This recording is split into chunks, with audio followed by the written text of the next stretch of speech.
В Институте международных отношений Министерства иностранных дел Туркменистана состоялась конференция, посвященная книге национального лидера туркменского народа Гурбангулы Бердмухамедова «Поклонение матери, преклонение перед святыней» на персидском языке. В конференции приняли участие творческие работники, мастера искусств, представители общественных организаций, а также дипломаты. Собравшиеся ознакомились с развернутой в фойе института выставкой произведений декоративно-прикладного искусства туркменского народа. Конференцию открыла литературно-музыкальная композиция «Мать святость земли», ставшая подтверждением того, что в национальном искусстве большое внимание отводится теме почитания матери.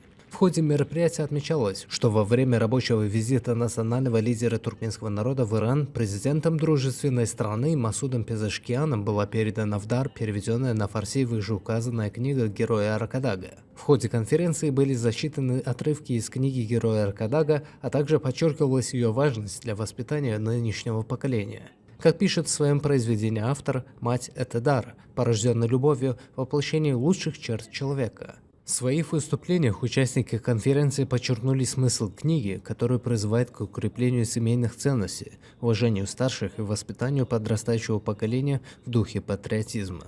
По словам организаторов, перевод книги на персидский язык – это важный шаг в деле популяризации культурного наследия туркменского народа и укрепления межкультурного диалога.